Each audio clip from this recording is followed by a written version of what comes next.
Este es el episodio 377 de nuestro podcast The Journey, una conversación en liderazgo, cultura y creatividad. Mi nombre es Vidal y agradezco la oportunidad que me conceden una vez más de poder entablar este diálogo en un jueves 6 de febrero.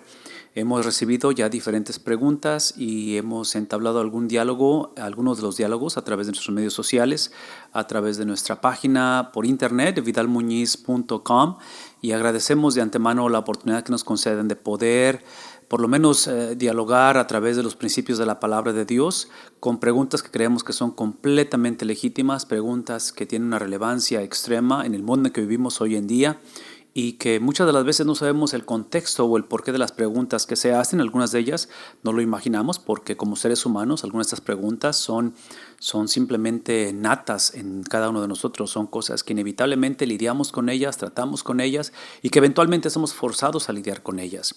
Una de esas preguntas que queremos dialogar o queremos tratar de ver en la perspectiva bíblica con respecto a ella tiene que ver con respecto a la salvación y con respecto a la salvación de nuestra alma, con respecto a la salvación inclusive del mundo en el que vivimos y hasta cierta manera anticipa un poquito lo que es la cuestión del futuro, lo que es la cuestión de nuestro legado que habremos de dejar. La pregunta simplemente es esta: si soy o si sigo siendo bueno como persona, como individuo. La pregunta es si Dios me va a bendecir. Es de antemano importante el hecho de que la persona al hacer esta pregunta tiene que ver con el concepto de que asume o que implica que hay un Dios. Entonces, desde el momento en que la conversación se mueve de un sentir, de un pensar humano, de un entendimiento, de un contexto limitado a nuestro ser, a lo que vivimos y experimentamos, e invitamos o declaramos la existencia, el factor de alguien o de algo que está por encima de nosotros, que en este caso es Dios, es obvio que tenemos que abrir las posibilidades a que son más allá de lo que pensamos o sentimos. Y menciono esto porque este tipo de preguntas tenemos que atacarlas o tenemos que dialogarlas desde el punto donde lleguemos a primero, antes que otra cosa, llegar a un entendimiento de la definición de lo que estamos preguntando. Eso tiene que ver con la cuestión de ser bueno, de que la persona es buena, de que si soy bueno, de que si sigo siendo bueno, entonces eso automáticamente garantiza o me califica para ser un destinatario de la bendición de Dios. Y otra vez, es una pregunta muy importante porque vivimos en un mundo en el cual las definiciones, en este caso de bondad, lo opuesto sería de maldad, son inevitables. La moralidad es inevitable. De alguna u otra manera tenemos que tener un punto de referencia para decir esto es bueno o esto es malo. Bueno, la persona está haciendo esta pregunta una vez más desde la perspectiva donde está viendo este tipo de bondad como el vehículo o como algo que lo lleva a merecer o recibir algo, que sin yo hablar con la persona tengo la impresión de que lo opuesto también implica que si la persona es mala, entonces va a recibir o va a ser el destinatario tal vez de maldición, tal vez de problemas, tal vez de algo negativo. Bueno, otra vez, independientemente cuál sea nuestra perspectiva, mi invitación siempre ha sido de que nos movamos a algo o a alguien más allá de lo que pensamos nosotros o de cómo fuimos educados o criados o el contexto o inclusive la razón por la cual esa pregunta se hace. Y cuando hablo acerca de definición, estoy invitando a que veamos la definición de la palabra de Dios. El apóstol Pablo en el Nuevo Testamento se va a encontrar con una iglesia, o con iglesias, pero específicamente la iglesia en Roma, donde su diversidad, tal vez su contexto de demasiado conflicto, no tengo el tiempo para adentrar en todas las razones del conflicto, pero solamente puedo decir que hay una cuestión de división, hay una cuestión en la cual hay diferencias de definiciones o de opiniones, en este caso de palabras o de experiencias, lo cual hace o trae a Pablo a que presente la definición de las cosas, donde dice: entiendo lo que tú dices o lo que tú crees o lo que tú has vivido, y es por eso que tu conducta es justificable. Pablo dice, todo eso se entiende, todo eso se puede contextualizar, pero al final de la historia, desde el momento en el cual eres parte de una iglesia, eres parte del cuerpo de Cristo, eres parte del grupo que sigue a Cristo, es el momento en el cual nuestras definiciones no pueden estar basadas en lo que solamente pensamos, sentimos, queremos o deseamos hacer. Es ahora donde entra la cuestión de que tenemos que ver la definición de Dios. Creemos que la palabra de Dios es la definición de las cosas de Dios, Dios hablando, Dios estipulando, Dios declarando. Por lo tanto, Pablo, hablando a la iglesia en Roma, una iglesia con bastante conflicto en el cual había confusión en esta definición de bondad, él él declara algo en lo cual enfatiza principios que no son nada populares. Capítulo 1, versículo 18 de Romanos. No tengo el tiempo de adentrarme a los primeros 17 versículos. Si tenemos oportunidad y si acaso pueden ustedes tener acceso a la palabra de Dios, a una copia de la palabra de Dios, lean los primeros 17 versículos para que contextualicemos esto. Pero dice él ciertamente la ira de Dios. La ira de Dios, que en este caso podría ser lo opuesto a lo que está hablando la pregunta, en el concepto de que si soy bueno, Dios me bendice, soy malo, Dios me maldice.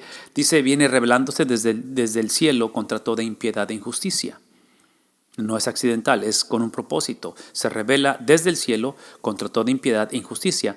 ¿De quiénes? De los seres humanos, los cuales dice aquí que con su maldad obstruyen precisamente la verdad. El ser humano ha escogido vivir en falsedad. Eso es lo que está diciendo. De que en el momento en el cual descartemos la definición, la presencia, el concepto, la perspectiva de Dios, inevitablemente el hombre al crear su propia verdad vive en falsedad. Eso es lo que está implicando el apóstol Pablo. Esto trae repercusiones en las cuales dice él, me explico de la siguiente manera. Lo que se puede conocer acerca de Dios es evidente. Y es evidente pues él mismo lo ha revelado. Él en su misericordia, dentro de su ira, dentro de su manera de lidiar con el hombre, Él le permite al hombre tener acceso a lo que Dios es y lo que Dios piensa. Entonces cuando la pregunta se hace si sigo siendo bueno y si soy bueno, sigo siendo bueno, Dios me bendice. Bueno, Dios ha revelado para nosotros qué es el ser bueno. Y aparentemente lo que está revelando la Biblia es que el ser bueno es algo que está basado en lo que Dios dice que es ser bueno, no en lo que yo pienso que es el ser bueno. Porque desde la creación, dice el apóstol Pablo, desde la creación del mundo, las cualidades invisibles de Dios, desde la creación, las cualidades invisibles de Dios, es decir, su eterno poder, eso es lo invisible, su eterno poder y su naturaleza divina, desde la creación se percibieron claramente a través de lo que Dios ha creado. De modo que nadie absolutamente tiene excusa. ¿Excusa de qué? Una vez más, excusa de decir yo determino lo que es bueno, yo determino lo que es malo. Yo soy el punto de referencia de moralidad. Lo que está diciendo el apóstol Pablo, hablando a la iglesia en Roma, es que no puedes ser tú, no puedo ser yo, el punto de referencia de lo que significa las cosas. En este caso, la pregunta es bondad. Si soy bueno, si sigo siendo bueno, basado en mi propio criterio, dice el apóstol Pablo, desde la creación, desde las cosas, las cualidades invisibles de Dios fueron reveladas. Por lo tanto, versículo 21, a pesar de haber conocido a Dios, a pesar de haber tenido acceso a esas cosas, el apóstol Pablo no lo glorificaron como a Dios ni le dieron gracias, sino que se extraviaron en sus inútiles razonamientos y se les oscureció su insensato corazón.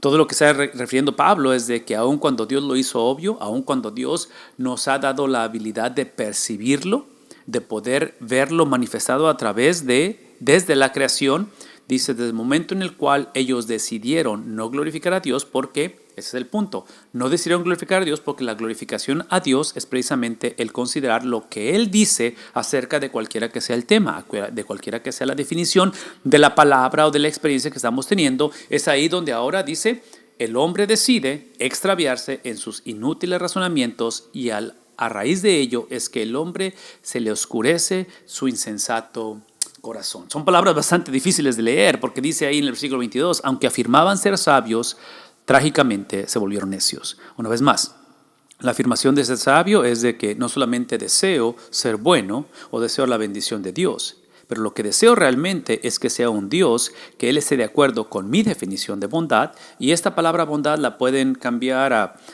matrimonio, a vida, a muerte, a sexualidad, a crianza de los hijos, cualquiera que sea. Siempre y cuando yo tenga un Dios que esté de acuerdo con mi definición, dice el apóstol Pablo, eso produce una vida de insensatez, una vida de necedad, que es lo opuesto a ser sabio. Y cambiaron la gloria del Dios inmortal por imágenes que eran réplicas del hombre mortal, de las aves, de los cuadrúpedos y de los reptiles. Versículo 24, por eso Dios, esta es la razón, aquí está explicando el por qué Dios los entrega a los malos deseos de sus corazones, que conducen a la impureza sexual, de modo que degradaron sus cuerpos los unos con los otros. En otras palabras, al ignorar lo que Dios dice o lo que Dios piensa, no solamente de Él, pero también de nosotros, crea un efecto de dominó que Dios, trágicamente, dice, nos entrega a ello. De tal manera que concluye diciendo esto, cambiaron la verdad de Dios, cambiaron la verdad por falsedad.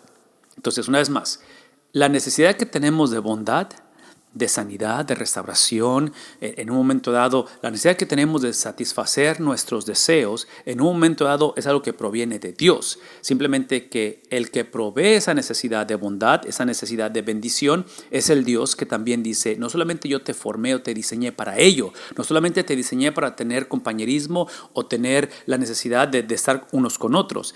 Ese es un diseño que yo creé, yo formé, yo te he creado para ello, pero también yo lo defino. Entonces, en este caso, trágicamente, cuando no consideramos lo que Dios ha diseñado, cómo Dios nos ha diseñado y la definición de aquellas cosas que nos ha diseñado, es cuando literalmente lo que hacemos es que cambiamos esa verdad, esa definición de Dios, la cambiamos por la insensatez y por la mentira en la cual deseamos vivir. Por lo tanto, dice, la mentira es que adoraron y sirvieron a los seres creados antes que al Creador, quien es bendito por siempre, y termina diciendo él, amén, o así sea esa definición. Entonces, todo lo que quiero que nos llevemos este día en el cual estamos hablando de esta pregunta es que entendamos simplemente que en cuestión de la definición de bondad, de acuerdo a lo que está diciendo el apóstol Pablo, es que la pregunta es legítima, pero el riesgo es de que no iniciemos con la definición que yo tengo de bondad. Iniciemos con lo que Él dice que es la bondad. Y a menos que estemos de acuerdo con ello,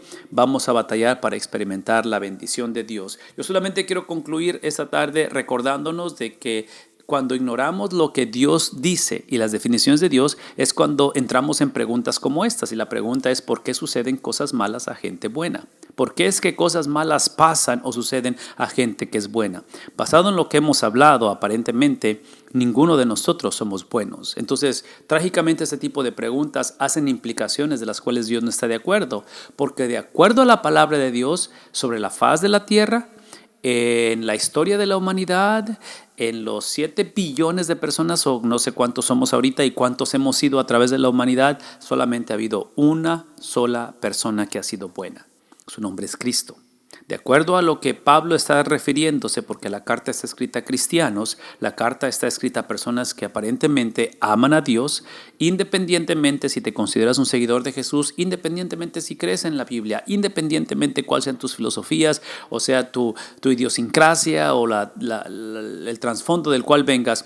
Basado en lo que hemos leído es que el concepto de bondad tiene que ser definido de acuerdo a lo que Dios es, como Él se ha revelado y como lo ha hecho presente.